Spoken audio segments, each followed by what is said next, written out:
Benue State, the Governor Hyacinth Alia has granted pardon to 12 inmates at the Correctional Center in Makurdi as part of the New Year celebration. Well, the governor said the aim was to, among others, decongest the prison. He explained that the inmates were released based on the recommendation of the Benue State Advisory Council on Prerogative of Mercy, headed by the State Attorney General and Commissioner for Justice and Public Order, Fidelis Minyim.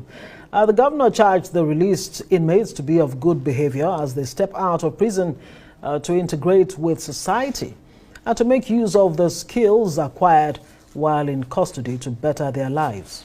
Well, to discuss this and many more, I'm joined by Arise analyst Frank Tiete, who is also a lawyer. I mean, there's no better person to help us understand this prerogative of mercy and why it becomes necessary to do so, from time to time. But it's not enough to say, go and sin no more, just urging them to be of good behavior. Well, it's a constitutional power given to the president and the governor.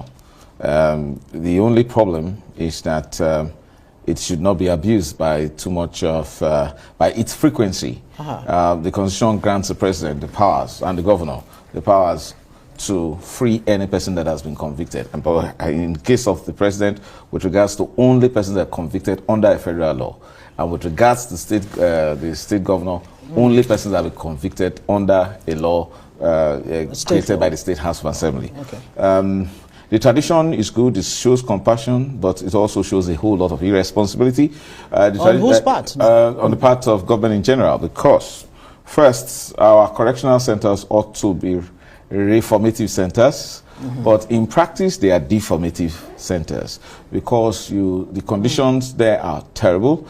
And to think that the last report I read on this says about 75% of those in correctional centers are those persons awaiting trial. In that case, so why would a state governor not ensure that the justice machinery, the administration of justice in his state is sufficient to ensure that those persons who are awaiting trial shouldn't stay that long in prison custody, but be given a quick trial and actually be freed by the courts? But is it just a problem of the state governor in the case of the subnationals, or is it the entire justice system that seems to grind very, very slowly? First, there is a high rate of criminality, and so some persons just have to be kept away by being arrested, but it's unjust, highly unjust to keep anybody in detention beyond 48 hours in the extreme. Such persons should be put on trial. That's a constitutional provision.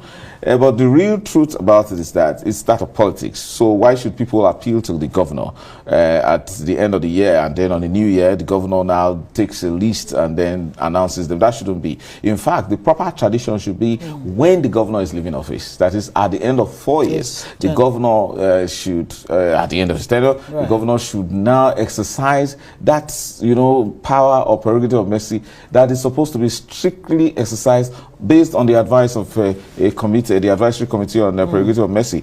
And it shouldn't really be an application from inmates. Rather, it should be a sort of recommendation from prison managers who now say such and such a person is due for consideration. However, it means that we have not seriously considered the practice of parole, because the persons should actually be let off the custody of the prisons and they'll be given a chance to say, look, go and behave. Your sentence is still running, but you have been let off the prison, so show good behaviors in order to have probably your prison sentence reduced, or that kind of thing. But to just free people like that, with a high level of recidivism in our society, puts the order and the normal people who want to obey the law at risk, because the level of criminality is high. The governor of Benue State was complaining that he saw a lot of young people, but you need to see the drug epidemic that is going on right now. Our young people are overtaken by all sort of illicit drugs here in Abuja and across northern Nigeria mainly. It's an explosion that is waiting to happen. And so that's why many of them have been arrested, and then Yahoo Plus and the rest of them in the south and all of that. You make a so very something good point. Really needs to be done urgently. Absolutely, and I wonder what that, what it is exactly that needs to be done, because I was thinking exactly there's a category of people who qualify to be granted this prerogative of mercy? I mean, I don't believe rapists, terrorists, bandits, kidnappers, and what have you would qualify for this prerogative. The truth first, let's understand that the governor's powers are not necessarily restricted to any particular crime. However, the Advisory Council on Prerogative of Mercy is mindful of the issues you have raised. You cannot just unnecessarily release persons who are serving life imprisonment for rape because they are either second or third offenders. That's a huge risk to the community. So you can't allow that. The problem is this. What do our correctional centers do? The state of the affairs in the correctional centers are terrible. The budgets, budgetary allocations there are insufficient, and then the operational mentality of those who run the correctional centers is also askew when it comes to really applying a sense of correction to the inmates, and that's a real problem. So we need to take another look at our prison system so that we can actually make it the only way reformative, but the only way that they are trying. Prisons are being much better than detention centers, because if you look at detention centers or the police or cells in other places, they are so that those people that think that, and I think those who run the system, the correctional system, think that, well, in order to make it serve a sort of deterrent, make it very hard. So they are feeding the very poor. So you need to know the figures of how much a Nigerian about 700, there are political figures that are different from that, because the figures that are bandied in the budget are different from what actually translates to feeding the Nigerian prisoner. And so the Nigerian prisoner is actually not only living in squalor, but in serious hunger as a result of deprivations. So I think it's a way of saving face, but I also, like I mentioned earlier, it's an irresponsible approach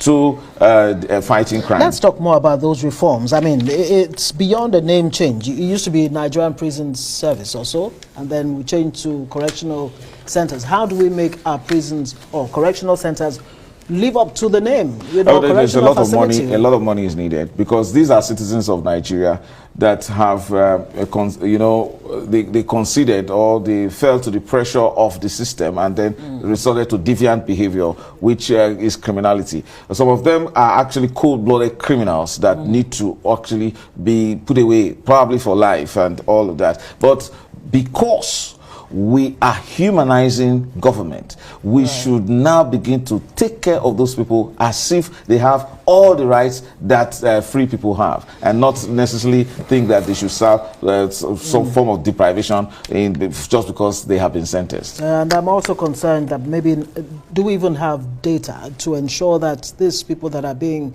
freed are not repeat offenders? We need to look at the parole system. We need to look at the parole system so that we can continue. Yes, but we have the laws that actually support that. The Administration of Criminal Justice Law Act can actually be applied in that regard. Frank Tete, lawyer and a RISE analyst, thank you so much for joining us. Happy New Year again. I missed your tea party. My pleasure.